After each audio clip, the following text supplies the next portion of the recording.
నమస్కారం మిత్రులందరికీ. హరే కృష్ణ. అవును, ఇప్పుడు మనం మాట్లాడుకోబోయే పదం హరే కృష్ణ.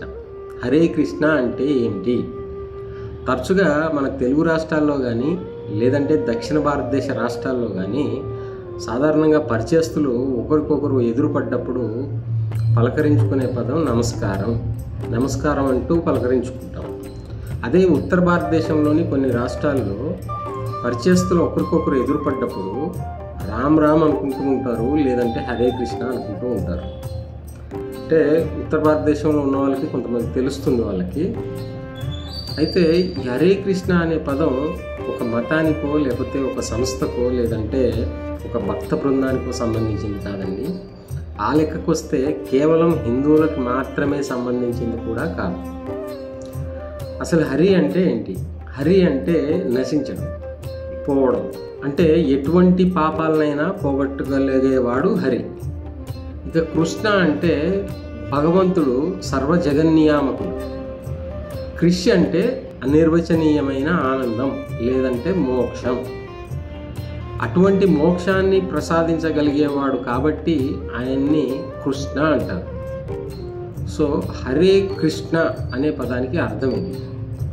సృష్టిలోని కొన్ని పాపాలకు ప్రాయశ్చిత్త కర్మలు ఉన్నాయి, కానీ పంచమహాపాతకాలు అంటే బ్రాహ్మణ హత్య, జూదం, వ్యభిచారం ఇలాంటివి ఉంటాయి కదా, ఇవి మహాపాతకాలు. వాటికి ప్రాయశ్చిత్త కర్మలు లేవు. యోగి అయినా జ్ఞాని అయినా ఎంతటి గొప్పవారైనా సరే ఆ ప్రారబ్ధ కర్మలు మాత్రం అనుభవించవలసింది. సృష్టి మొత్తం మీద అలా పోగొట్టగల నామం అంటే పాపాలని పోగొట్టగలిగే నామం. అంటే పాపాలంటే మనం కావాలని చేసే పాపాలు కాదండి, తెలిసి కూడా చేసే పాపాలు కాదు, తెలియక చేసిన పాపాలు ఉంటాయి కదా, అలాంటి పాపాలని పోగొట్టగలిగే ఏకైక నామం ఏదైనా ఉంది అంటే అది కేవలం కృష్ణనామం. కృష్ణ కథలు విన్నా కూడా అలాంటి పాపహరణ జరుగుతుంది. అందుకే వ్యాస మహర్షి భాగవతాన్ని రాశారన్నమాట. అంటే మీరు భాగవతాన్ని చదవడం ద్వారా కూడా, కృష్ణుడి నామాన్ని చదవడం ద్వారా కూడా పాపాలు హరించబడతాయి. కలియుగంలో కేవలం భాగవతం చదివినంత మాత్రాన్నే మీ పాపాలు పోతాయి. అంటే చదివినంత మాత్రాన పోతాయి అంటే అది మీ మనసుతో ఏకాగ్రతతో చదవాలి. ప్రతి పదం ఆ అనుభవం మీ మనసులోకి చేరుతున్నప్పుడు అప్పుడు పోతాయి. చదవడం అంటే ఏదో నామకి వస్తే బట్టి పట్టినట్టు అలా చదువుకుంటూ వెళ్ళిపోవడం కాదు.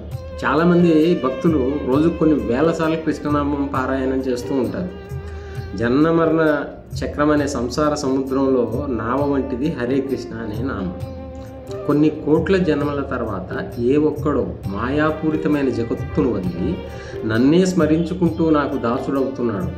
అటువంటి వాని యొక్క యోగక్షేమాలు నేనే వహిస్తున్నాను అని శ్రీకృష్ణుడు భగవద్గీతలో 7వ అధ్యాయం 19వ శ్లోకంలో మనకి చెప్పాడు కదా.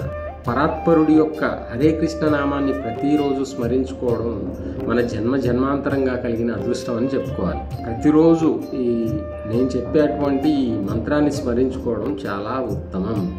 హరే కృష్ణ కృష్ణ కృష్ణ హరే హరే, హరే రామ రామ రామ హరే హరే.